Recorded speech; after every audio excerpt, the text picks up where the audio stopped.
Bonjour, je m'appelle Andréane Dufour-Bouchard, je suis nutritionniste et chef de projet pour l'organisme d'expertise sur l'image corporelle Équilibre. Je tiens à souligner qu'aujourd'hui, notre balado, Au-delà du miroir, réflexion sur l'image corporelle, atteint sa majorité avec son 18e épisode. Oh, bravo! Merci beaucoup. Cet épisode est présenté dans le cadre de la 3e édition de la campagne La grossophobie, ça suffit, qui a pour objectif de sensibiliser la population à la grossophobie, ses manifestations et ses impacts, et aussi de déconstruire les préjugés qui l'entretiennent. La grossophobie, ça se manifeste de toutes sortes de façons, parfois plus explicitement, mais parfois aussi plus subtilement.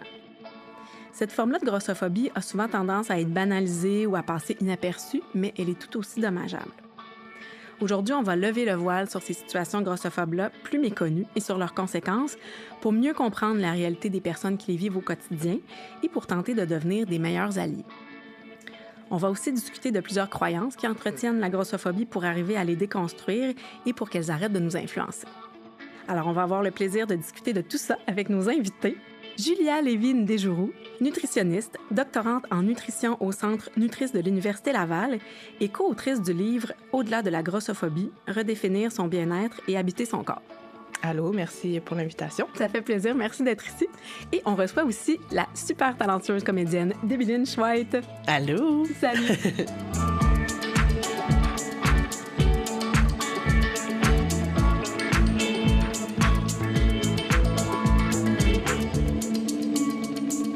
Alors, merci d'être ici avec nous pour discuter de ce sujet-là qui est tout aussi méconnu parfois que très important. Ouais. Alors, on parle de plus en plus de grossophobie, mais question de s'assurer d'avoir une définition commune. Je vous rappelle la définition qu'Équilibre avait développée avec un comité d'experts et de personnes qui militent sur le sujet. La grossophobie, c'est l'ensemble des attitudes, préjugés et comportements, qu'ils soient conscients ou non, qui vont dévaluer socialement, stigmatiser ou discriminer les personnes grosses. Je pense que ça, c'est la partie qui est peut-être la plus évidente pour l'ensemble des gens de la grossophobie. Ouais. Mais la grossophobie, ça se manifeste aussi à l'échelle de la société, dans l'environnement qui nous entoure, comme par exemple par la valorisation systématique des corps minces, par la peur collective qu'on peut avoir de prendre du poids et aussi par toutes les contraintes physiques qui peuvent être vécues dans l'espace qui entoure les personnes grosses au quotidien. Cette forme de grossophobie-là, qu'on appelle aussi des microagressions, c'est quelque chose qui est très réel pour les personnes grosses, mais justement qui passe inaperçu et qui est parfois banalisé pour les personnes qui ne vivraient pas ces situations-là. Alors, j'aimerais ça savoir pour vous, Debbie, Julia, c'est quoi pour vous une microagression? Comment ça peut se manifester très concrètement au quotidien? Mon Dieu, il y en a beaucoup. Ça se manifeste de plusieurs façons. Puis, je veux dire, la première qui me vient, c'est les fameuses chaises. Les chaises dans les restaurants, les banquettes, les sièges au théâtre. Je veux dire, moi, toute ma vie, là, j'ai vécu des moments d'enfer. Tu sais, des moments à avoir les bras de la chaise qui me renfoncent les cuisses puis qui me font des grosses marques, à pas apprécier un spectacle parce que je suis super pognée dans le siège. Puis il y a vraiment une genre de honte, on dirait, qui vient avec ça. Là, tu essaies d'avoir l'air que tout est correct. Puis t'es comme, non, c'est beau, c'est beau. Mais la vérité, c'est que ça prend du temps, je trouve. En tout cas, moi, ça m'a pris du temps avant d'être capable de le nommer. J'ai longtemps fait comme si de rien n'était. Puis, tu sais, c'est correct. Mais là, maintenant, tu sais, je vais dans un restaurant. Si je vois que on veut aller sur la terrasse puis je rentrerai pas dans la chaise, je le dis tout de suite à la serveuse. Je fais comme, hey, j'ai les bonnes hanches. Est-ce que tu aurais une autre chaise? T'sais? Puis souvent, il y en a. Ouais. Mais ça m'a vraiment pris du temps. Puis je dirais que c'est encore par moments difficile. Ça dépend des situations. Tu sais, comme j'ai rencontré des gens de ma belle famille pour la première fois. Puis on allait dans un restaurant cet été, là. Puis en arrivant, tu sais, moi, je le sais tout de suite, là, en voyant la chaise. Ouais. Là. Puis tu sais, en voyage, c'est la même chose. T'sais, moi, j'ai dit à ma blonde, il y a des terrasses où on pourra peut-être pas aller. Tu sais, ça fait partie de ma vie, là. Puis là, j'arrive au restaurant, puis là, tu sais, t'as de la belle famille que tu rencontres pour la première fois. Déjà, c'est un petit peu stressant. Ouais. Puis là, en plus, tu fais, bon, va falloir que je fasse le sketch de la chaise devant eux. Puis je l'ai fait, tu sais, puis je veux dire, c'était bien correct, là.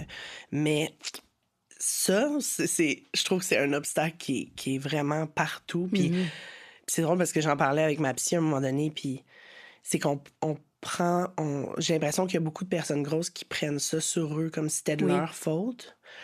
Puis ma psy était comme, c'est la société qui est mal adaptée, tellement. qui est pas adaptée pour toi. C'est pas ton corps qui est pas correct. Puis ça a fait du bien à me faire dire parce que je pense qu'une grosse partie de ma vie, j'ai pensé...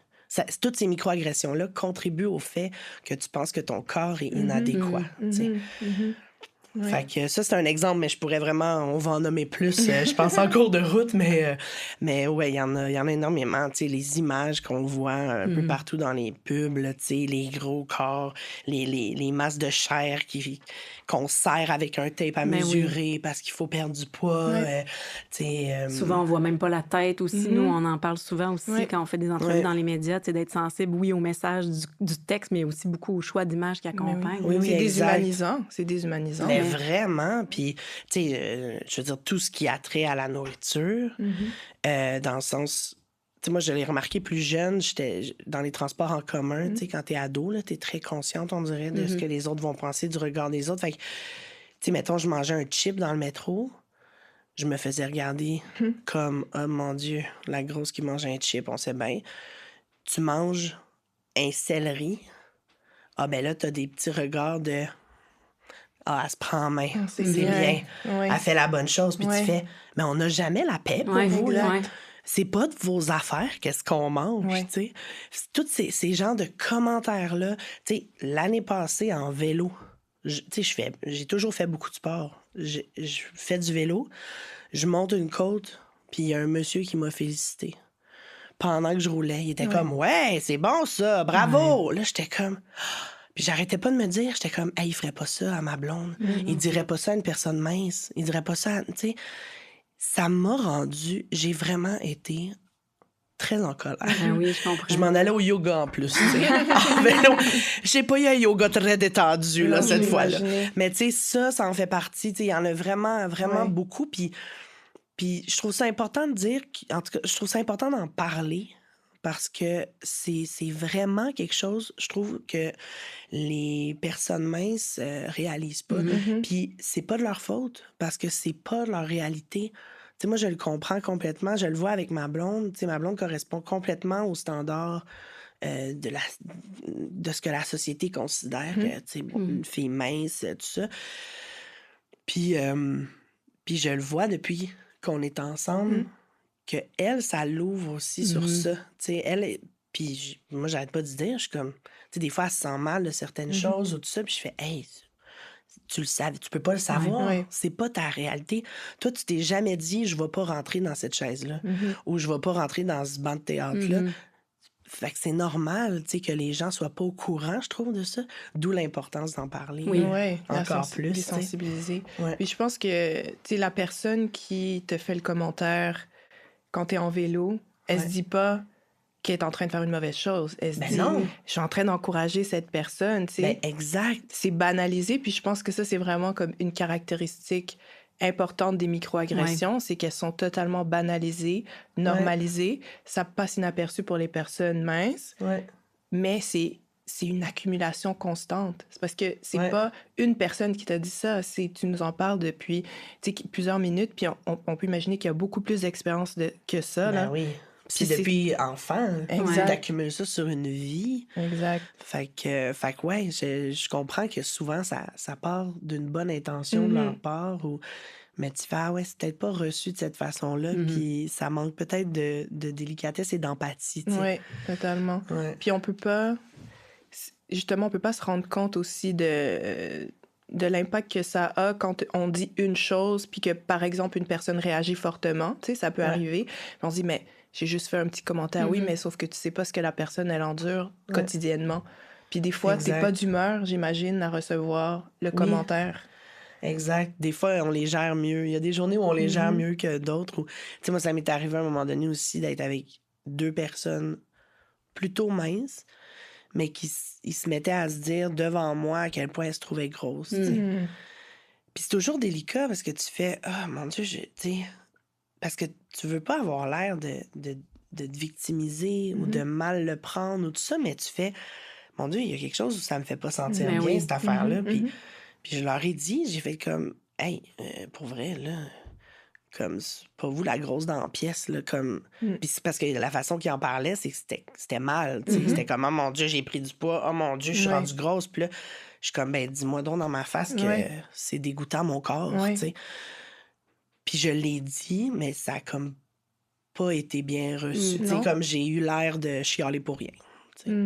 Puis j'étais comme, oh my God, OK. Des fois, c'est dur de savoir où se positionner, je trouve aussi, quand ça arrive, ça. Tu fais, OK, est-ce que je le dis ou je fais juste envoyer ça avec les autres sur le back burner, mais ouais. Puis c'est un effort de plus. C'est non seulement tu dois accuser le coup, mais en plus, tu dois décider si tu réagis, comment ça va être reçu. Tu sais, c'est tellement lourd. C'est... Ouais. Puis justement, le terme microagression, dans le fond, je pense que le micro, ça fait référence au fait que c'est comme des petites coupures quotidiennes, mais c'est pas micro du tout, non, là, tu sais, quand on y pense. Puis en même temps, tu sais, je repense à cette situation-là, puis je me dis, tu sais, ces deux filles-là ont le droit de se sentir comme ça aussi. Tu sais, elles, par rapport à leur corps, ils ont le droit de faire, hey, ouais, c'est vrai que je sens que j'ai pris un peu de poids ou tout ça, tu sais. Fait que ça rend tout ça très, très délicat, je trouve, à chaque fois. Puis après ça, tu fais, bon, ouais, faut comme intervenir ou porter cette espèce de message grossophobe-là toujours sur nous, tu sais. Ouais. Mais je pense que l'insatisfaction corporelle, c'est quelque chose qui touche tout le monde, mais reste qu'il faut être sensible au moment où on en parle, avec qui, comment aussi, là, effectivement. Ouais. Puis, selon vous, c'est quoi qui est à l'origine des microagressions? D'où ça vient? T'sais, on a parlé du fait que des fois, ça partait d'une bonne intention, on n'était pas nécessairement conscient de la réalité de l'autre, mais est-ce qu'il y a comme une espèce d'origine plus lointaine que ça, selon vous? C'est une bonne question, mais moi, dans ma tête, l'origine, c'est juste, c'est la grossophobie. Donc, on peut avoir une discussion anodine, puis on va émettre un commentaire qui semble anodin parce qu'on vit dans une société grossophobe, mais en fait, c'est un commentaire qui peut être blessant, qui peut être insultant, qui peut... Fait que j'ai l'impression que l'origine, c'est la grossophobie, en fait. C'est la source de ça. Puis ensuite, ça va se décliner en 1000 façons juste dans le quotidien des gens, tu sais. Ouais. Vraiment. Mais c'est dur à dire. Je pense que tu as une bonne piste, la grossophobie. Puis évidemment, on vit dans une société où la minceur, la culture des diètes, c'est très omniprésent. C'est tout un terreau fertile à tout ça. Là. Mais puis c'est ultra culturel aussi, quand même. Oui, c'est vrai. À souligner. Là. Moi, j'arrive d'Irlande. Là. J'étais leur type. Là. Tu sais, comme en Irlande, je me faisais cruiser, je ressemblais à tout le monde. Tout le monde était grand, costaud, blond. Puis j'étais comme... Je suis arrivée là, tu sais, je suis d'origine irlandaise, puis je suis arrivée, puis j'ai fait... Mais mon Dieu, c'est ici que vous êtes? Moi, ça fait 39 ans que je suis au Québec, puis je me fais écœurer parce que je ressemble pas à personne. C'est ça. Mais tu fais là-bas, là-bas, je suis bien normale. Puis, tu sais... Il y a vraiment, c'est très culturel, je trouve. Puis la société, les médias, la publicité contribuent très fortement à alimenter une grossophobie. C'est fou, là. C'est sûr qu'il y a un gros travail à faire sur ça là, pour faire changer les choses. Puis des fois, on dirait qu'on est influencé sans s'en rendre compte. Mais justement, c'est de l'entendre, de le réaliser pour essayer aussi après ça d'être...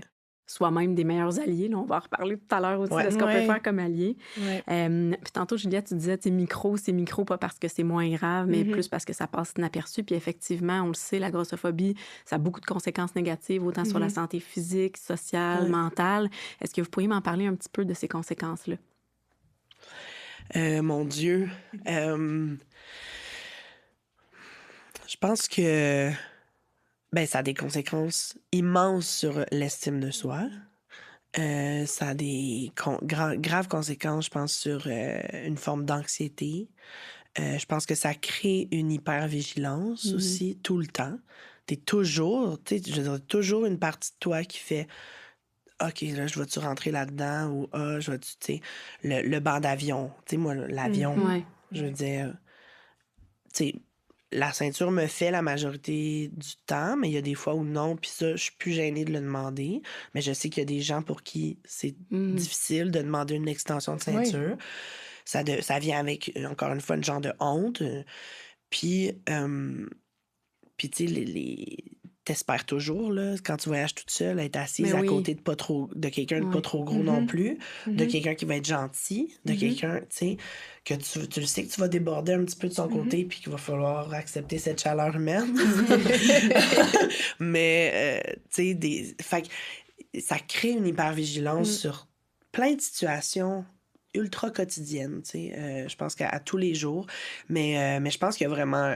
en tout cas, un gros impact sur l'estime de soi, vraiment. Tu sais, de se sentir inadéquat, tu sais, de passer ta vie à te faire dire que ton corps est pas désirable, que personne va vouloir coucher avec toi, que la grosse, c'est celle qu'on se ramène à 3 heures du matin parce qu'on a trouvé personne d'autre à la sortie du bar. Que, tu sais, moi, j'ai connu des amis à qui c'est arrivé et ça m'est arrivé aussi être en relation avec quelqu'un qui, dans l'intimité, capote sur toi, là, puis tout va bien, mais dans la rue, va pas te tenir la main. Ouais. Parce que le regard des autres, parce que ça a des impacts immenses sur l'estime. Tu te dis tout le temps que t'es laide, que tu devrais pas, que personne va t'aimer, que, tu sais... Fait que je pense que ça, c'est en tout cas, moi, ça a joué beaucoup dans ma vie, là, sur mon estime personnelle. Puis je travaille en vieillissant à rebâtir ça, mais il y a encore des moments très difficiles. Mais ça doit, là. Puis on attribue tellement la valeur d'une personne à son corps, alors que c'est tellement beaucoup plus que ça, tu sais. Mais on dirait que dans la société, c'est beaucoup encore ces messages-là qui sont véhiculés. Puis c'est important d'en parler pour se rendre compte qu'on est vraiment plus que notre image aussi, là. Puis tantôt, tu disais, tu sais, ça fait quelques fois que tu dis, là, j'ai décidé que je m'assumais, puis je le disais, tu sais. Est-ce qu'il y a eu un moment, un élément déclencheur, tu sais, quelque chose, ça a été quoi un peu, peut-être au fil du temps? Mettons, pour quelqu'un qui ne s'assume pas encore, tu sais, qu'est-ce que... Mais je pense que c'est vraiment au fil du temps. Mais je pense qu'à un moment donné, tu sais, je me rappelle pas d'un moment en particulier, mais je pense qu'il y a eu un moment où j'étais tannée d'avoir mal dans les chaises. Tu sais, je pense que j'ai atteint juste ma limite où j'ai fait, hey, je vais le dire.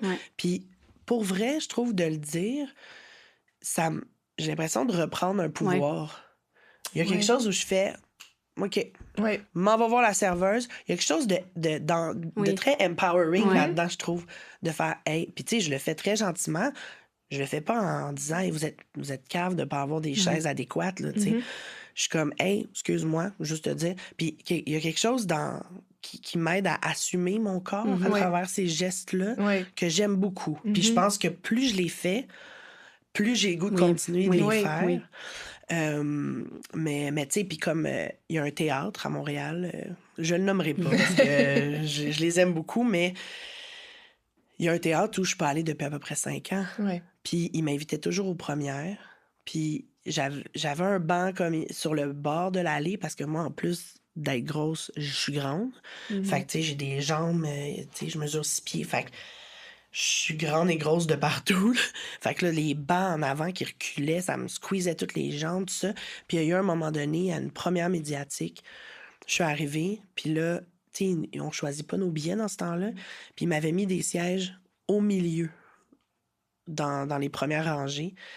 Écoute, le siège, il est large de même. Tu sais, j'ai un ami qui fait 130 livres, là, puis il me dit qu'il est serré dedans. Je suis comme, quand est-ce qu'ils vont pogner à POC? Mais je me suis assise... J'avais mal, là. Le banc en avant a reculé. Tu sais, quand la personne s'assoit, le banc recule. Et là, j'étais toute squeezée, puis la pièce n'était pas commencée. Puis j'ai dit à la personne avec qui j'étais, « Hey, on s'en va. Moi, je passe pas 2 heures ici. Je sens plus mes jambes, tu sais. Puis on est parti, puis je leur ai écrit un courriel.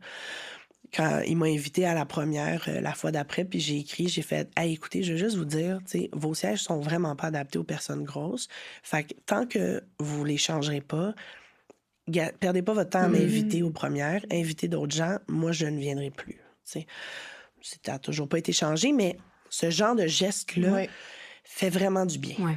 Puis des fois, ça prend du courage. Des fois, tu sais, pour certaines personnes, ça peut être difficile à faire. Mais il y a comme quelque chose où, justement, comme la honte change de cœur un peu. Il y a quelque chose où tu fais, hey, c'est pas mes fesses qui sont pas correctes. C'est ça. C'est ta chaise. C'est que dans le fond, tu leur dis, mon corps mérite d'être confortable. Exact. Et en ce moment, vous pouvez pas lui offrir ça. Exact. Donc, tu sais, écrivez-moi quand vous allez avoir un mobilier adéquat. Mais, tu sais, c'est arrivé plus tard dans ma vie, là. Tu sais, c'est arrivé dans ma trentaine, mettons. début trentaine, là, être capable de faire « Hey, non, là, ce sera pas possible. » Mais tu sais, j'aurais aimé ça être capable de faire ça plus tôt aussi dans la vie. Mais ouais, je pense qu'un moment donné, j'ai juste personnellement atteint ma limite où je trouvais ça injuste, en fait, aussi. J'étais comme, pourquoi moi, je passe le souper à pas être bien pendant que tout le monde est, tu sais... Fait que... Puis à faire semblant d'être correct en plus. Ouais. Alors que le monde le voit bien, là, que tes cuisses, ils ressortent, là, puis que, tu sais... Mais ouais, je pense que pour moi, ça a été ça, le déclencheur, de faire, là, je suis tannée je pense que j'avais trop accumulé d'inconfort et de honte et de gêne. Tu sais, tu prends ça sur toi tout le temps, là. Puis à un moment donné, c'est ça, je pense que vivre la thérapie aussi, là, tu sais, avec ma psy, j'ai comme compris que c'était pas mon corps le problème. Tu sais. Juste ça a été un gros changement de posture. Tu sais. Je pense qu'on en parlait probablement moins aussi, dans le temps où tu étais plus jeune. Fait que j'espère que ton témoignage va inspirer aussi d'autres qui n'osent pas encore. Je suis tellement contente que le mot grossophobie existe, qu'on parle de ça, qu'on mette la loupe là-dessus, parce que jamais on parlait de ça quand j'étais jeune, là, tu sais. Puis j'en ai vécu des affaires aussi, là, ado, puis tout ça, tu sais. Mais ouais, je suis vraiment contente qu'on en parle, puis encore plus, justement, des micro-agressions. Je trouve qu'on est rendu à nommer ces choses-là, tu sais. Puis ouais. Ouais, puis justement, j'ai l'impression que à force de faire face aux micro-agressions, on internalise, tu sais, quand tu parles de honte, quand tu parles de penser que c'est toi le problème et tout ça, dans le fond, on internalise tous les préjugés, tous les stéréotypes envers soi-même, puis après ça, on se blâme au lieu de se rendre compte que finalement, tu sais, le fait de demander, ça peut nous aider. Tu sais, il y a moyen de trouver des solutions, puis s'il n'y en a pas, mais au moins, on aura essayé, tu sais, de faire des demandes pour soi. Mais c'est ça, j'ai l'impression que c'est vraiment à force d'avoir des messages, tu dis, mais ça doit être vrai. Tu sais, si tout le monde me dit constamment X, Y, Z, ça doit être vrai, tu sais.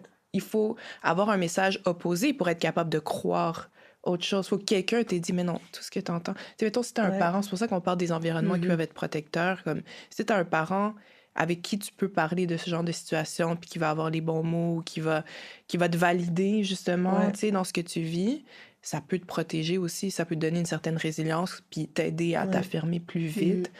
Mais effectivement, c'est la société qu'on interne, qu'on absorbe en nous. Oui, puis avec cette honte-là vient une genre de peur aussi de demander de l'aide ou de nommer les choses parce que tu fais « Oh mon Dieu, ça sera pas bien reçu. Ça va encore se retourner contre moi. Ça va être encore de ma faute. » Puis là, t'embarques dans cette loupe-là. Alors que quand tu décides de le faire, de dire « Hey, ça, c'est pas...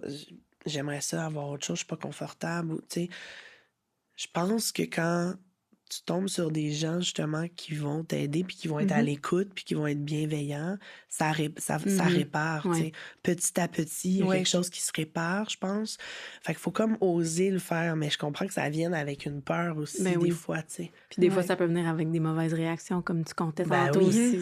On n'est pas à l'abri de personnes grossophobes non plus, tu sais. Puis souvent, en tout cas, ça, c'est une autre discussion, là, mais tu sais, moi, je me rends compte aussi à quel point il y a beaucoup de grossophobie internalisée. Puis, tu sais, moi, au début que j'ai commencé à faire de la télé, je recevais toutes sortes de commentaires sur mon corps, sur les réseaux, puis tout ça. Puis des fois, j'allais regarder, puis il y a plein de personnes qui me traitaient de grosse, puis de ci, puis de ça. Ils étaient gros. Puis j'étais comme... Oh, OK, ça en dit long aussi sur tout ce qu'on internalise, puis tout, tu sais, de voir quelqu'un là, à la télé, de voir une grosse à la télé qui vit sa vie, puis qui prend de la place, puis qui s'habille comme elle veut, puis qui a du plaisir, puis c'était confrontant, là, tu sais, parce qu'on n'est pas supposé, parce que, tu sais, Bref, Ouais. ça vient avec beaucoup d'impact. Ouais. C'est Ouais. tellement important pourtant d'en montrer plus de diversité corporelle. Puis Ben c'est sûr que oui. ça contribue à ça. La majorité des corps qu'on voit sont assez dans les standards, Ouais. sont très peu Ouais. diversifiés, même s'il y en a un petit peu plus qu'avant quand même. Mais c'est important d'en Ah, intégrer ouais. plus justement pour que... Il y a des gens peut-être qui vivent certains chocs, mais un choc, ça montre aussi que ça ébranle certaines croyances Exact. puis Ah, que ouais. ça vaut la peine de travailler un peu sur nos perceptions. Là. Oui, Ouais, puis d'en voir plus, ça a tellement un impact fort. c'est clair. Tu sais, comme, ça t'aide à apprécier des parties de ton corps que t'aimerais pas. Tu sais, tu vois une fille grosse dans une série qui fait l'amour, par exemple, ou qui porte une petite camisole, ou, tu sais, qui assume son bourrelet, qui assume, tu sais, ça te fait Ben aimer oui. le tien un Oui. peu plus. Tu fais comme, ah ouais, OK, c'est beau, finalement. Tu sais, c'est pas laid, comme on m'a dit que, tu sais, ça change la perspective, ça a un réel impact. C'est clair. Ça nous habitue, en fait. Oui. Tu sais, parce que Ouais. quand on voit pas quelque chose, comment est-ce qu'on peut... Tu sais, on l'imagine pas. Là, il faut qu'on voit les choses pour que notre cerveau s'habitue. Ouais. Ah, c'est vraiment un changement de mindset, là, quand on se rend compte que on peut, tu sais, être dans notre corps, où les personnes grosses peuvent être épanouies, se sentir belles, être belles. Porter des vêtements serrés. Serré, courts. exactement. Ouais. Exactement. Puis, mais c'est comme un shift, mais il faut qu'on le voit, tu sais. Il faut des Ouais. exemples de ça pour que ça se perd. Ouais, vraiment. Ouais. C'est niaiseux, là. J'ai un exemple vraiment banal qui vient de me popper, mais tout le... Tu sais, le bas-ventre, par exemple, Mhm. moi, toute ma vie, on mettait des chandails par-dessus. Puis depuis quelques années, là, dans les médias, on a vu commencer à avoir des chanteuses, des lézos, Ouais. mettre son chandail dans ses jeans, puis assumer ce bourrelet-là dans le jeans, comme qu'on le voit tout. Moi, ça m'a beaucoup confrontée, je me rappelle. J'étais comme, ah mon Dieu. Puis au début, je trouvais pas ça beau. Tu sais, j'avais internalisé tout ça, moi aussi, là. Puis puis un moment donné, je me suis mis à le faire, puis j'étais comme, ah, j'aime ça. Puis là, c'est rendu super normal. Il y a plein de personnes grosses qui mettent le chandail dans... Puis c'est comme devenu la mode, tu sais. Mais parce que quelqu'un l'a fait, parce qu'on l'a vu, parce que... Puis ça nous a confrontés, justement, à ce qu'on trouvait pas beau. Puis finalement, tu essaies de le faire. Tu fais, hey, je me sens bien comme ça. Puis encore là, tu te réappropries un peu plus ton corps, un peu, tu sais, une autre victoire. Fait que, bref, ça m'a fait penser à ça. Vraiment.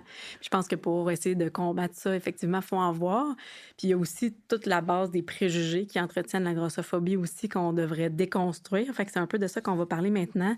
C'est sûr qu'on baigne dans la société, justement, très, très culture des diètes, préjugés à l'égard du poids, normes de minceur, et ça nous influence.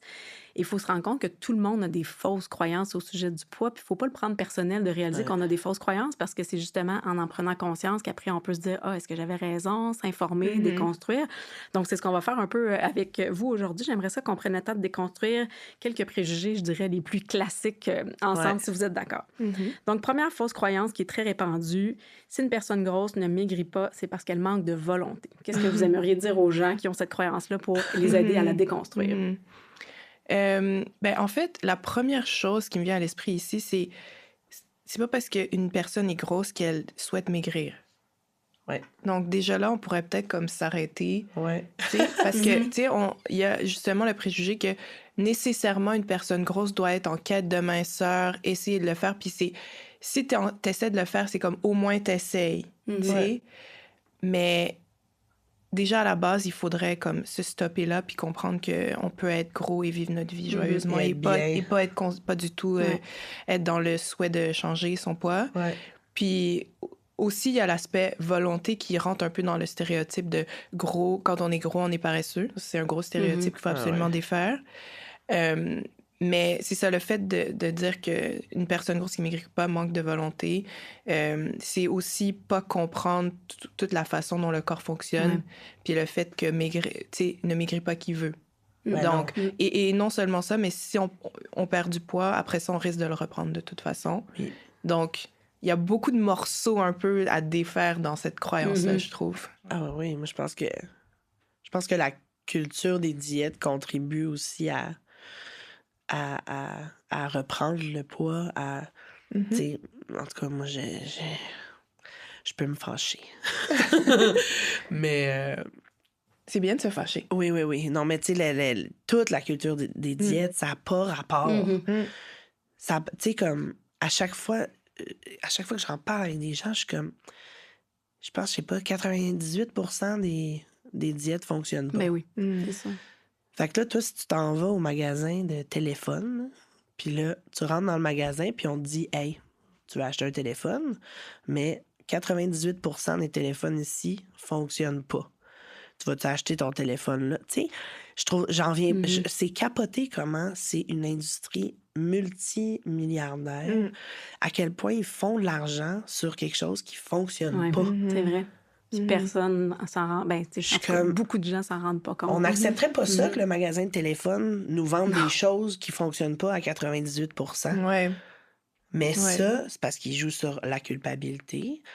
Ils jouent sur plein de choses. Les résultats c'est toujours à court de ta terme, faute. oui. Les résultats à court terme aussi. Les résultats à court terme, mais parce si que tu ça va prends marcher du un poids, peu au début. Ben oui. Puis là, ça te grise. Puis là, c'est ça. Mais puis la seconde où ça marche plus, ben c'est ta faute. C'est ta faute. Parce que tu as mangé du dessert. Ça rend dingo. Oui. Ça rend tout le monde fou, là, peu importe c'est qui ton corps. Je veux dire, ça me fait capoter. Puis parce que j'ai été prise là-dedans aussi plus jeune, là, puis parce que moi, j'ai eu une docteure de famille qui, à 8 ans, elle me disait qu'il fallait que je mange juste une toast pour souper, là, tu sais. Comme... Fait il a fallu vraiment que je me défasse de ça, puis j'ai vu une nutritionniste, justement, il y a quelques années, puis... Qui était beaucoup plus dans l'alimentation intuitive, justement, puis dans écouter les signaux de ton corps, puis que tous les aliments sont sur le même pied, tu sais, que ça se peut que rendu là, ben, t'aies autant le goût de la pomme que de la frite, là, tu sais, puis qu'il n'y a pas un aliment qui est démonisé ou tout ça. Puis il y a une chose qu'elle a dit qui m'a fait vraiment du bien, tu sais, puis j'ai lu son livre aussi, puis elle était comme... Elle dit, tu sais, on a tout notre poids naturel. On a tout un poids naturel. Puis même si tu luttes contre ça, ton corps va y retourner, va vouloir y retourner. Fait que fais donc plutôt la job d'accepter ça, d'accepter que ça, c'est ton corps. Puis elle disait, tu sais, je trouvais ça tellement beau, elle disait, on te demande pas de l'aimer, là. On te demande pas, tu sais, on est tout le temps là en train de se faire dire, faut s'aimer, faut aimer son corps, Elle dit, moi, je te demande pas de l'aimer, mais tu peux au moins le respecter. Tu peux au moins être reconnaissante de ce qu'il t'apporte. Puis j'ai fait l'exercice de faire la liste. T'sais. Je veux dire, moi, j'ai jamais eu aucun problème de santé. Genre, je touche du bois, là, tout va bien. Puis je suis comme, hey, mon corps, là, il me permet de danser, de faire mon métier, de chanter, de serrer mes amis dans mes bras, de faire du sport, d'apprécier un bon repas, de rire fort, d'avoir de la sexualité, d'avoir, tu sais... Puis tu fais, hey, quand je fais cette liste-là, là, j'ai vraiment une bonne machine. Je suis vraiment chanceuse, tu sais. Puis tu fais, OK, tu sais, oui, il est gros, il correspond pas à... Mais tout ce qui m'apporte... Fait que de mettre comme la loupe là-dessus, moi, ça m'a fait vraiment du bien, tu sais. Tellement vrai. Ouais. Ma psy a dit aussi, elle dit, c'est peut-être pas celui que t'aurais pris sur le rack au magasin, mais c'est lui que t'as. Ouais. Fait que juste d'accepter ça, tu fais, OK, mais pourquoi je veux y faire violence, à toujours le faire maigrir, le priver de ce qu'il a besoin, le surentraîner, tu sais. Il y a comme quelque chose, en tout cas, où je pense qu'il faut développer un beau respect de faire, OK, ben moi, ce que je vais te donner en échange, je vais essayer de bien t'alimenter. Mais si j'ai le goût d'une poutine à un moment donné, je vais manger la poutine, mais je vais peut-être, je vais arrêter quand j'aurai plus faim. Puis je vais te tenir en forme. Tu sais, je vais comme juste m'assurer d'entretenir, tu sais, que tu puisses me donner en retour ce que tu me donnes déjà. Fait en tout cas, je trouvais que c'était des belles pistes, en tout cas, moi, qui m'ont aidé pour essayer de m'éloigner de cette maudite culture des diètes, puis d'être jamais assez. Oui, puis de voir le corps comme un objet. Tu sais, notre corps, c'est pas un objet, c'est pas un objet de consommation, même si c'est ce qu'on veut nous faire croire. Puis aussi, je pense que c'est dans un autre de vos épisodes où il y a une intervenante qui avait dit c'est comme la première chose qu'on voit. Oui. Nécessairement, donc. Mais n'empêche que c'est une petite proportion de qui on est aussi, puis ça nous définit nous définit pas. Puis, en fait, on peut décider, c'est à nous de voir comment on interagit avec ce corps-là. Puis, ce que tu décris, je pense que c'est une façon positive de développer une relation avec notre corps, tu sais. Ouais, c'est aussi... Des fois, ça me dépasse, cette obsession à vouloir... Tu sais, vouloir se rapetisser tout le temps aussi. Vouloir disparaître, limite. Tu sais, il y a quelque chose là-dedans où... En tout cas, il y a le patriarcat contribue beaucoup à ça pour la femme aussi, tu sais, à vouloir s'effacer, être petite, être, tu sais. Tu fais non, faut qu'on prenne la place aussi, là, tu sais. Il y a quelque chose dans ce rapport-là avec nos corps, en tout cas, je pense, qui influence beaucoup de femmes, malheureusement. Puis dans l'affirmation de soi, mais aussi, tu sais, tout le temps qu'on prend à se préoccuper, à essayer de tout contrôler, à lutter contre notre corps, ben, c'est du temps aussi perdu, là. C'est du temps investi disons, dans une dimension qui nous apporte pas grand-chose, tandis que si on pouvait prendre ce temps-là pour s'affirmer, pour prendre plus de place, pour, je sais pas, aller vers nos objectifs, nos rêves, exact. Ben, ce serait mieux investi, disons. Bien d'accord. Un autre préjugé ou une autre croyance qui fait souvent beaucoup réagir, en tout cas, nous, quand on publie des choses sur les réseaux sociaux, c'est beaucoup là, souvent, que ça accroche les gens. C'est par rapport au lien entre le poids et la santé. Donc, c'est très difficile, je pense, pour plusieurs personnes de réaliser qu'une personne grosse peut être en bonne santé, comme une personne mince peut être en mauvaise santé aussi. Donc, une personne grosse peut pas être en bonne santé. Qu'est-ce qu'on dit aux gens qui pensent ça pour les aider à déconstruire cette croyance-là? Moi, je dirais que le poids, c'est pas un bon indicateur de santé. Donc, on peut pas, en fait, tirer de conclusions sur l'état de santé de quelqu'un juste en le regardant. Malgré tout ce qu'on a pu nous envoyer comme message, encore une fois, c'est parce que quand on regarde aussi tous les stéréotypes, les préjugés, les expressions et tout ça, c'est normal, en fait, ça nous étonne quand on nous dit, en fait, non, une personne grosse peut très bien être en santé. Et comme tu dis, une personne mince aussi. Si on est capable d'accepter qu'une personne mince peut être en santé ou pas en santé, alors on doit pouvoir accepter aussi qu'une personne grosse puisse être soit en santé ou avoir des problèmes de santé. Et c'est correct d'être une personne grosse et d'avoir des problèmes de santé aussi, parce que notre santé ne devrait pas définir non plus notre valeur. Pourquoi c'est si important? T'sais, tout le monde devrait avoir droit à des soins de santé dignes, peu importe, là, tu sais. Si une personne une personne fumeuse a quand même droit d'avoir... Puis attention, je suis pas en train de dire qu'une personne grosse est comme une personne fumeuse. Surtout pas. Mais tout le monde, ce que je veux dire, c'est que tout le monde, peu importe qui elle est, ses comportements, à mon sens, devrait avoir droit à des soins de santé puis d'être considéré comme une personne qui a une valeur. Tout le monde, absolument. Tout humain, c'est ça. Oui, puis parce qu'on n'a pas ce regard-là aussi sévère sur les personnes minces, justement. Tu sais, quand on voit une personne mince, on prend pour acquis que sa santé va bien. Alors que c'est peut-être vraiment pas le cas aussi. Comme ce qu'on applique aux personnes grosses en disant, oh, mon Dieu, elle a pas... Tu fais, attends une minute, là. Je pense qu'on est tous sur le même pied là-dessus. Puis, moi, j'ai toujours trouvé ça étrange ou ça crée en tout cas dans moi ça a toujours créé un genre de double discours ou tu sais parce que moi j'ai passé ma vie à dire mais ça m'a jamais empêché de faire la même chose que les autres, tu sais, j'ai fait du sport toute ma vie au primaire. Je veux dire, j'étais meilleure que certains gars là, dans des sports. Puis, tu sais, ça a jamais... Ouais, j'ai jamais senti, mettons, que ça me nuisait ou je sais pas quoi. Fait que, à chaque fois que j'entends ça, je suis comme, mais oui, mais moi, je suis en santé, tu sais. Je suis comme, pour moi, ce discours-là, il colle pas du tout avec moi, tu sais. Puis, mais c'est vraiment un raccourci qui est fait ben trop souvent, tu sais. Puis après ça, je pense que c'est un sujet délicat aussi, dans le sens que, tu sais, je veux dire, je suis pas médecin, là. Je connais pas tous les impacts de ce qu'un corps gros, tu sais, une personne grosse, c'est quoi les différences, par exemple, sur tel problème de santé avec une personne mince, ça, tu sais. C'est sûr qu'il y en a. C'est sûr qu'il y a des nuances, il y a des... Tu sais, nos corps réagiront peut-être pas de la même façon à une même problématique, tu sais. Mais c'est pas grave, tu sais, dans le sens c'est juste différent, puis c'est pas aux gens de juger de ça non plus, tu sais, c'est la limite entre le médecin puis la personne, puis moi je me dis aussi, tu sais, oui, c'est vrai qu'il y a certaines associations entre le poids et la santé, puis on n'évacue pas complètement ça non plus, mais en même temps, sachant à quel point c'est difficile de maintenir à long terme une perte de poids, tu sais, même dans ce contexte-là, c'est pas toujours la bonne cible à avoir non plus, tu sais, on peut travailler sur d'autres facteurs qui influencent la santé que juste le poids, puis je pense qu'il y a encore du travail aussi à faire beaucoup là-dedans, là. Mais oui, puis je veux dire, faut parler aussi de grossophobie médicale. Oui. Tu sais, ça, c'est un enjeu très grave, là.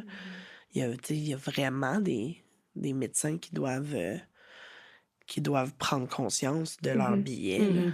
Parce que moi, je connais des gens, là, tu sais, qui avaient comme une endométriose, mais qui se faisaient dire, c'est parce que vous êtes grosse. T'es comme...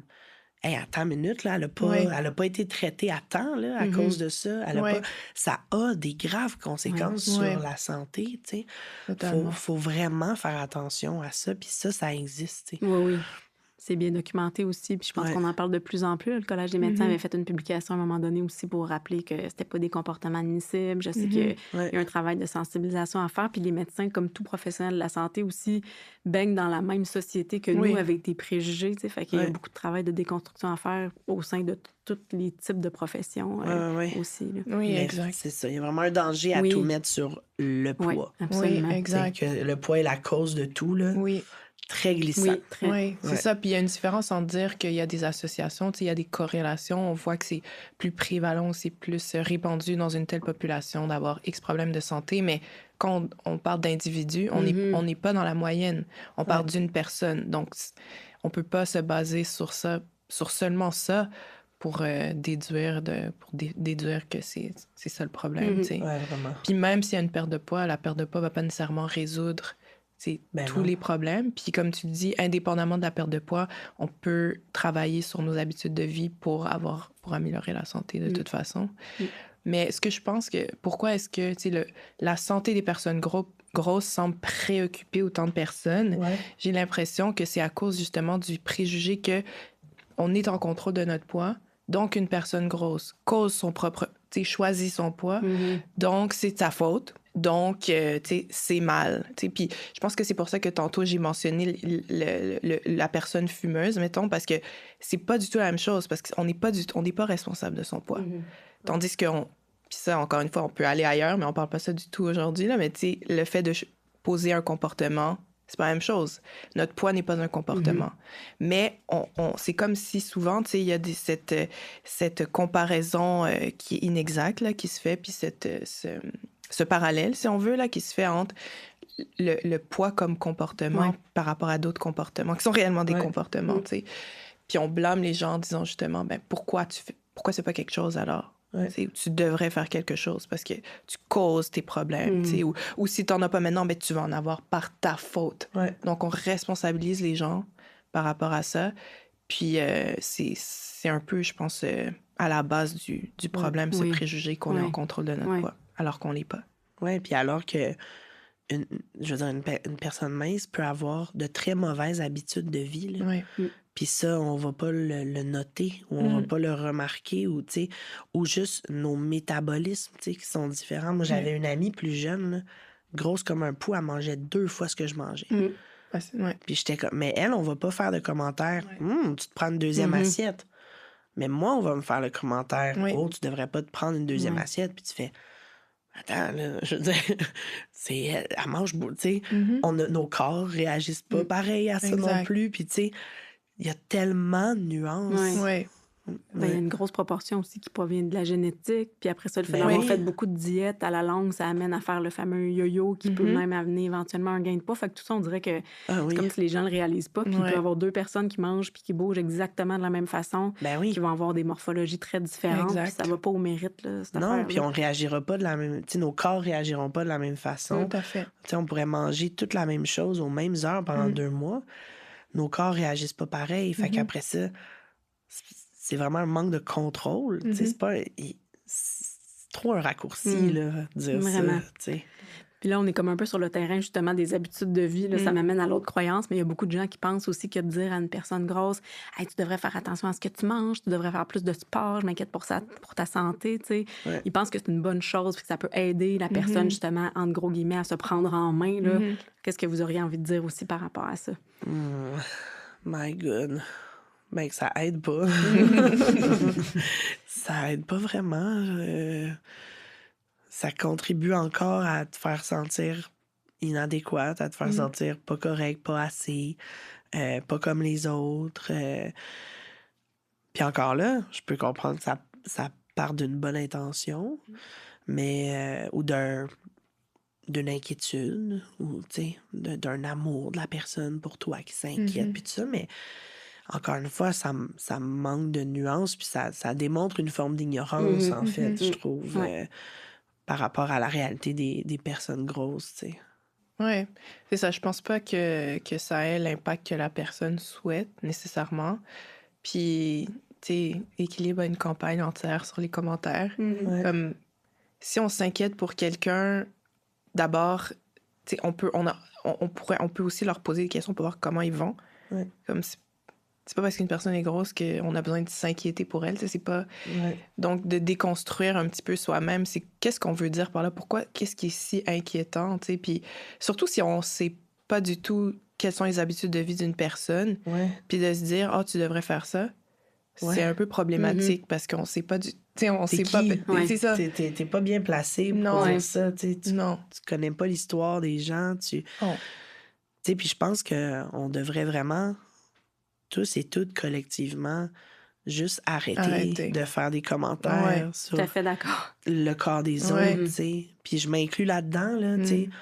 Je veux dire, on le sait jamais ce que la personne vit. Exact. Tu sais, des fois, on va féliciter quelqu'un parce qu'elle a perdu du poids. Mais peut-être qu'elle a fait une grave dépression, là, puis qu'elle a eu des problèmes de santé ou tout ça, dont elle n'a pas envie de parler. Puis on le sait pas. t'sais. Fait que vaut mieux peut-être juste se la fermer. Mais ouais, je suis d'accord avec toi que c'est ça. On connaît pas l'histoire des gens, tu sais. On connaît pas la vie des gens, là. Ouais. Bien d'accord. Puis ça ramène encore à ce que je vois de toi ou ce qui est important pour moi, c'est ton poids. Est-ce qu'on peut parler d'autres choses aussi? Là? Comment je vais, justement? Exact. Qu'est-ce que tu as fait aujourd'hui? Intéresse-toi à moi. Ouais. On a parlé un petit peu tantôt aussi, mais souvent, tu sais, quand on parle de grossophobie, des conséquences, on dirait qu'il y a comme deux catégories de réactions. Tu sais, il y a les gens qui vont dire « Oh mon Dieu, j'avais pas réalisé », qui vont vouloir s'informer, qui vont se sentir mal aussi peut-être d'avoir pu causer du tort à quelqu'un sans le vouloir. Mais il y a comme la réaction complètement opposée des gens qui vont comme se braquer, qui vont venir en colère, qui vont pas être d'accord avec ça.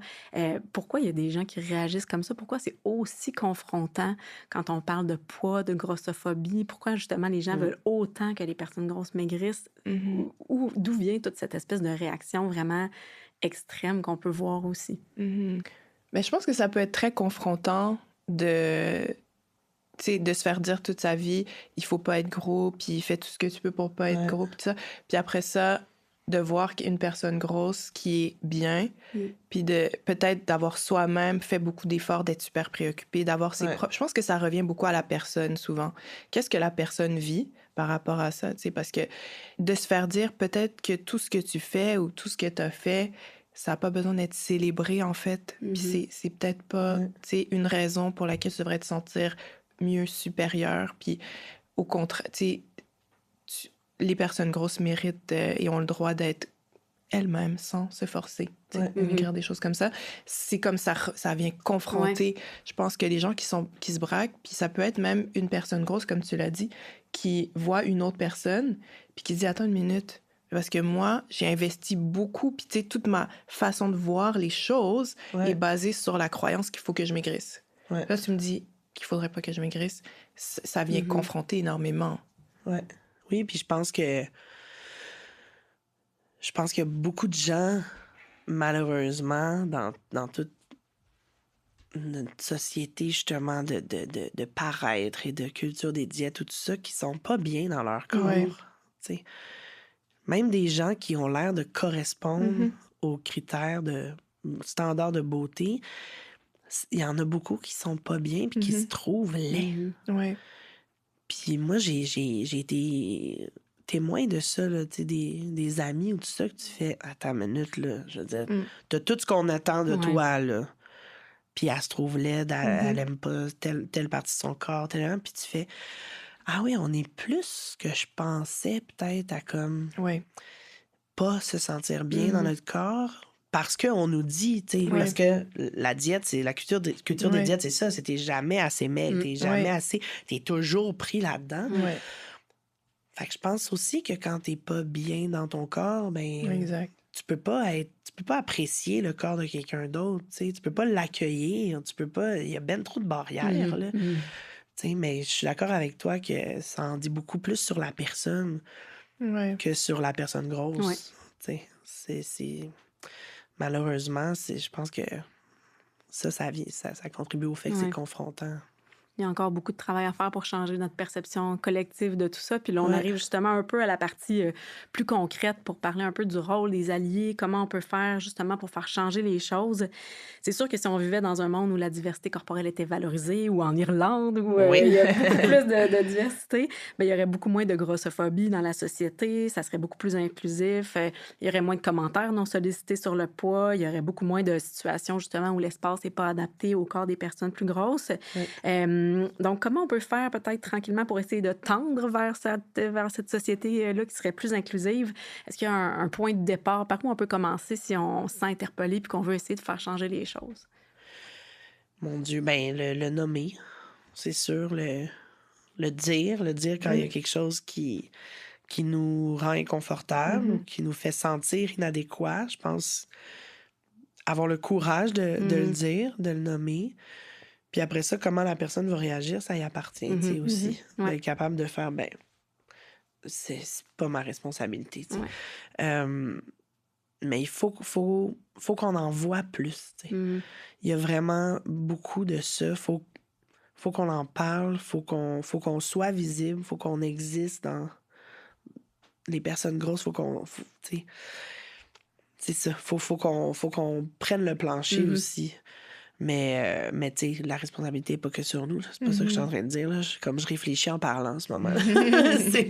c'est une grosse question. Mais ouais, en voir plus. Avoir de l'empathie aussi. Tu sais, ça, là, je pense qu'on n'en manquera jamais. Là. Avoir de l'empathie. Partir du fait que on connaît pas l'histoire de l'autre. S'intéresser à la personne. Être capable d'essayer de se mettre à sa place aussi. De faire, ah ouais, ça doit être confrontant. Ouais, ça doit être difficile. Tu sais, cultiver cette empathie-là, je pense, fait de nous de bons alliés. De pas penser que tu sais ce qu'elle vit. De juste écouter, poser des questions. Faire comme ça te fait sentir comment? T'sais, t'es-tu correct avec ça? Ou comment tu vas? Ou, ça serait mes premières pistes. Très bonne piste. Ouais. Mais je pense que c'est ça, si on vit pas de grossophobie, ben je pense que d'abord, c'est important de s'informer parce que, comme tu dis, sinon, ben on va pas nécessairement le savoir, à moins d'avoir quelqu'un de proche qui nous le dit.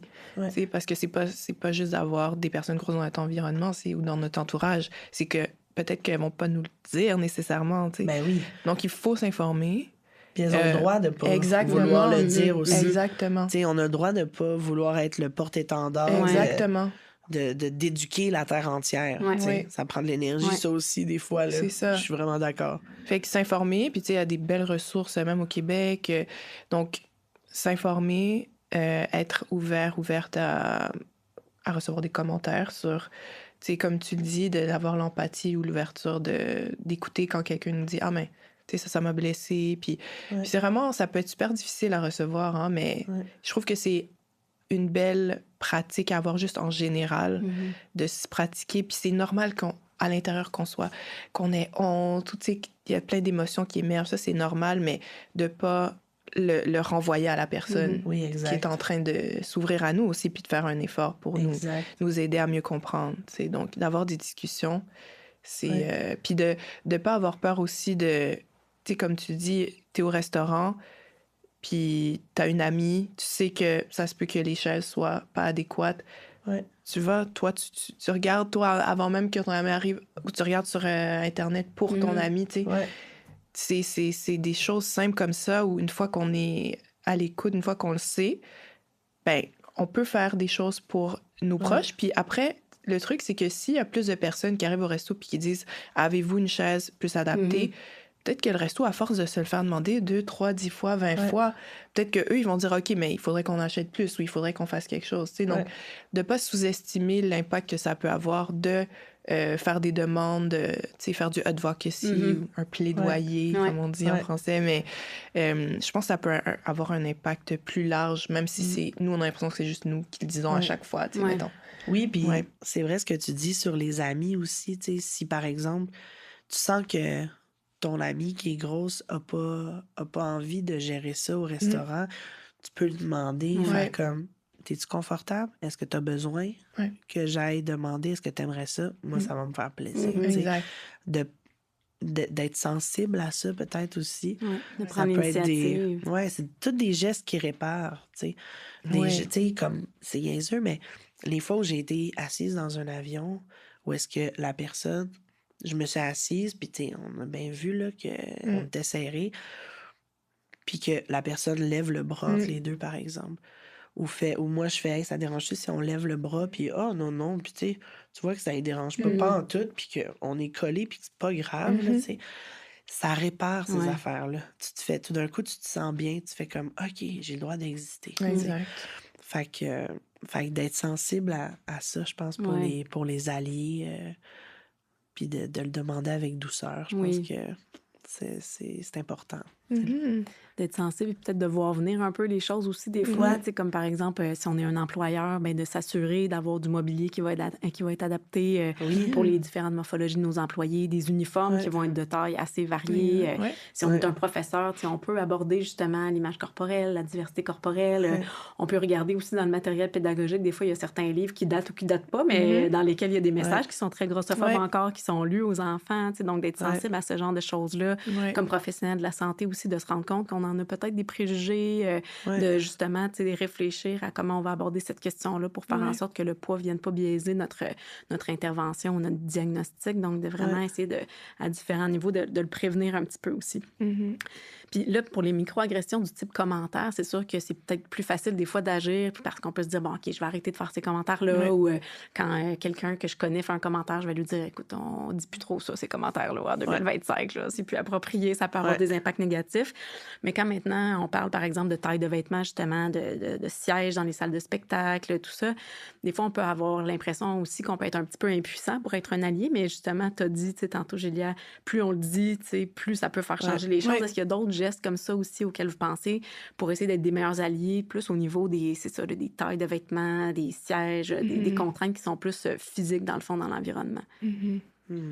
Mais c'est ça, je pense qu'il faut juste demander, puis le nombre de personnes qui demandent a un impact, puis ça, écrire des lettres, ça se fait avec beaucoup de signatures. Je pense que pour avoir des changements importants comme ça, on a besoin d'un certain poids. Puis ça, c'est avec un nombre de personnes. Donc, c'est sûr que si on connaît quelqu'un qui a un grand impact, peut-être dans notre entourage, on a quelqu'un qui construit des choses, je sais pas moi, qui crée des chaises, je sais pas moi. Mais on peut sûrement que cette personne, de la sensibiliser pour avoir un grand impact. Mais autrement, j'ai l'impression que c'est des projets de communauté ou un plaidoyer plus large qui peut avoir des impacts. Puis aussi, je pense que c'est normal qu'il y ait beaucoup de colère associée à ces injustices-là, parce que c'est un manque d'accès, puis c'est pas correct. Mais je pense que quand vient le temps de demander, puis peut-être que c'est là aussi potentiellement un rôle d'allié, parce que c'est plus facile quand on est allié de ne pas être en colère quand on fait une demande, je pense. Mais justement d'y aller avec l'ouverture, comme tu dis, ça peut très bien être de l'ignorance. Ça risque d'être quelqu'un qui peut-être pourrait se braquer un peu, mais qui est peut-être plus ouvert qu'on le pense, surtout quand on parle face à face. Souvent, ça fait, j'ai l'impression, il y a comme une ouverture, on est comme d'humain à humain, puis on se parle, puis c'est pas une accusation, de l'amener comme une proposition, je t'amène quelque chose. Il y a des gens qui, en ce moment, ils ont mal. Ils ont mal, ils se coincent, ils ont des bleus. Qu'est-ce qu'on pourrait faire ensemble, puis aller un peu comme teamwork, qu'est-ce qu'on fait? Parce que là, on a un problème. Ouais. Mais c'est vrai qu'on se sent impuissant des fois par rapport à... Justement, tu parlais des vêtements, là. Ça, on n'en a pas parlé, mais c'est un gros enjeu aussi. Puis, tu sais, je pense que de le nommer, d'écrire aux compagnies... tu sais, moi, à un moment donné, il y a une revue là, très populaire, là, axée sur la mode et tout ça, que j'étais comme... Ils ont toujours une femme en couverture, puis tout ça. Puis là, j'étais comme... Un moment donné, j'ai écrit à la rédactrice, puis j'ai fait... Je le dis pas pour moi, je le dis pas parce que moi, je veux le faire, mais ça serait le fun, une femme grosse, à un moment donné, sur votre cover. Puis, elle m'a appelée, elle a été vraiment super. On s'est parlé au téléphone, puis... Mais elle m'expliquait, elle était comme... Les designers font pas de vêtements. Puis nous, notre ligne, c'est des vêtements de designer, genre de... Tu sais, de grosse fashion. Fait que... Mais ils font pas. Ils les ont pas. Fait que nous aussi, on est comme pognés là-dedans. Puis là, c'est incroyable. C'est fou, là, c'est quand même, t'sais. Puis après ça, tu sais, je reviens à mon voyage en Irlande. Une autre constatation que j'ai eue, tu sais, il y a de plus en plus de compagnies de plein air qui font des vêtements taille plus, mais vraiment pas beaucoup encore. Mais tu sais, moi, je veux dire, je fais de la randonnée, puis je vois à quel point c'est plus agréable avoir des vêtements techniques. Le fun, tu sais, pas avoir genre ton chandail du Pennington parce que c'est tout ce que t'avais à te mettre, mais que finalement t'as chaud, ça respire pas, puis tout ça. Puis tu fais, hey, nous aussi, on existe, tu sais. Puis nous aussi, on veut faire du plein air. Puis nous aussi, on veut être confortable, puis on veut porter cette belle robe-là, puis on veut, tu sais... Puis je pense que c'est ça aussi, tu sais, le pouvoir du collectif aussi, de juste faire... Tu sais, puis tu parles des enseignants justement, qui sensibilisent à la grossophobie, tout ça. Juste de commencer par se dire qu'on existe, tu sais.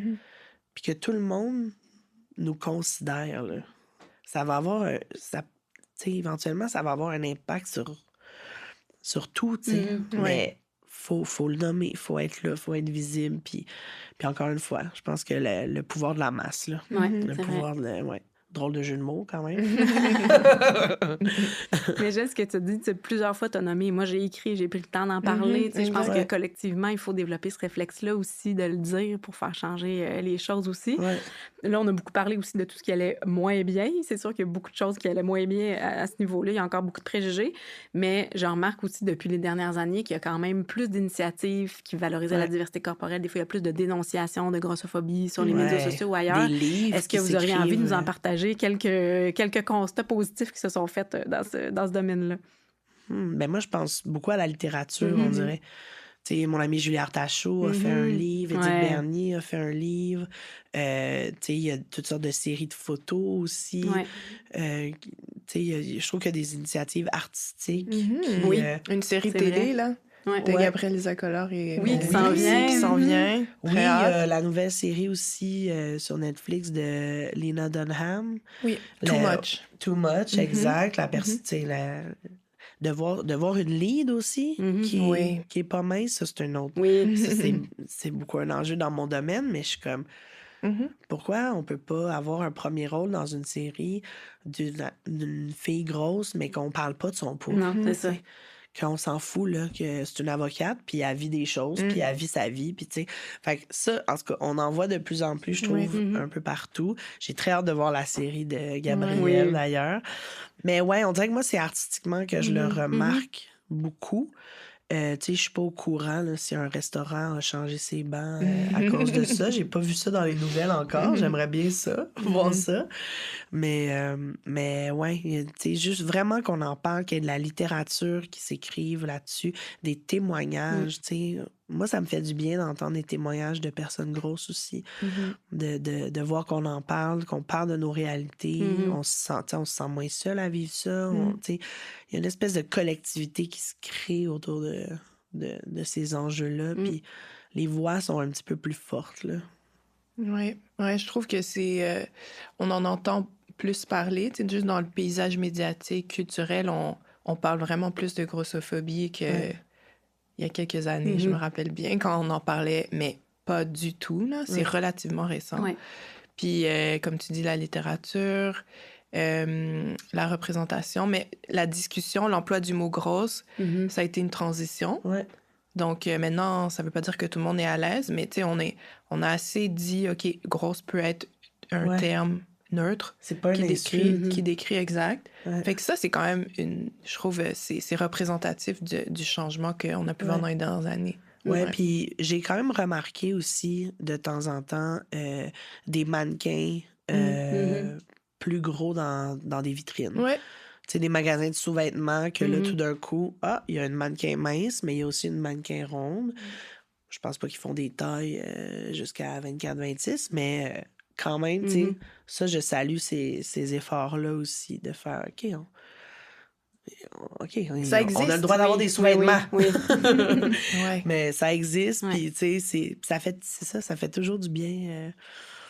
Ouais, ça, je trouve qu'il y a quand même des marques qui commencent à emboîter le pas là, dans la mode. Ouais. Alors, message aux gens de l'industrie de la mode, continuez, ça fait du bien. Mais c'est parce qu'en fait, ça, je me permets d'expliquer cette affaire-là. Là. Quand j'en parle à des amis, je leur dis, toi, tu vas au centre d'achat, puis tu peux choisir ton style. Tu choisis, tu sais, les vêtements, c'est comment on se présente aux gens, c'est comment on s'exprime, c'est comment, tu sais, toi, tu as le droit de choisir, moi, je veux un style un peu plus comme ça, ou je veux m'habiller en fluo, ou je veux, tu sais, tu as le choix et tu choisis. Moi, je choisis pas vraiment. J'ai jamais vraiment choisi c'était quoi mon style. Il y a plein de vêtements que je vois sur des gens que je suis comme, oh mon Dieu que je porterais ça. Mon Dieu que ça je rockerais ça. Ça me ressemble, j'ai envie, ça, tu sais. Mais je peux pas parce que on m'envoie dans le même magasin que tout le monde, puis je dois faire avec ce qu'il y a. Ouais.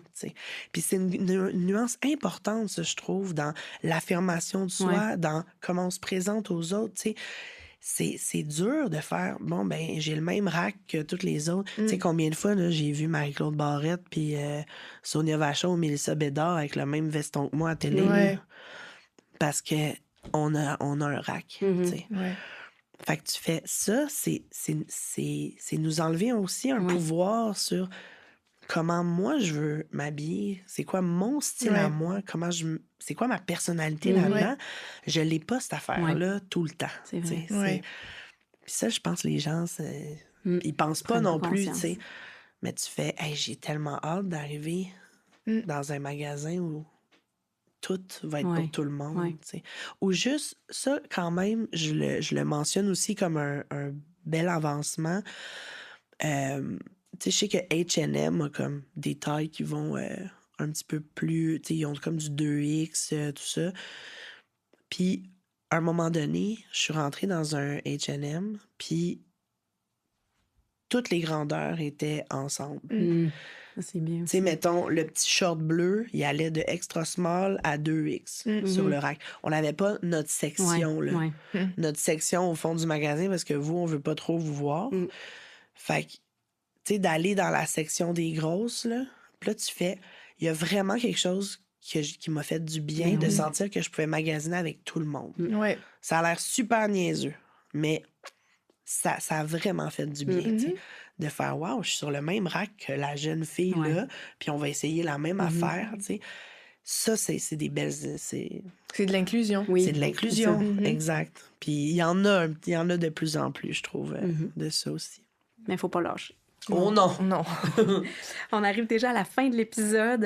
Avant de terminer, j'aimerais savoir en quelques mots ce que vous aimeriez que les gens retiennent de nos discussions d'aujourd'hui.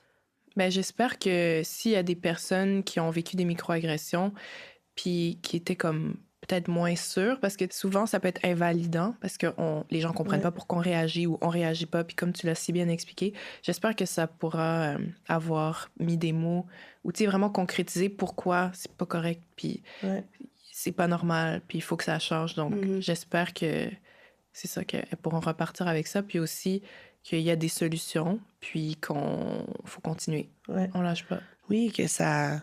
J'espère que ça va faire réfléchir tout le monde sur les billets qu'on peut avoir. Tu sais. Je pense que tout le monde en a, personne grosse ou non.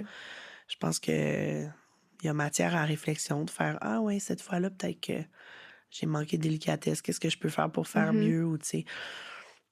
Puis j'espère que les personnes grosses vont sentir qu'elles ont le droit d'exister, puis que leur corps est beau et peut être aimé et est adéquat, même si des fois on leur dit que non. J'espère que ces personnes-là vont entendre ça. Ouais. J'espère aussi, parce que c'est ça qui est vrai dans le fond, même si c'est perdu dans une montagne de plein d'autres choses. Là, je trouve que tu as tout à fait raison. Ben, puis qu'on se définit pas par notre corps. Peu importe notre corps. Il faut aller au-delà. Il faut avoir la curiosité d'aller au-delà. Oui, très bien conclu. Alors, je vous remercie beaucoup d'avoir pris le temps de discuter avec moi aujourd'hui. Merci pour les témoignages, pour le partage d'idées, pour l'empathie, justement. Je pense qu'il y avait beaucoup d'empathie ici aujourd'hui. Même si on aborde de plus en plus le sujet, il reste encore quand même beaucoup de travail à faire. Ça serait aussi facile de reculer. Donc, je pense qu'il ne faut pas arrêter d'en parler.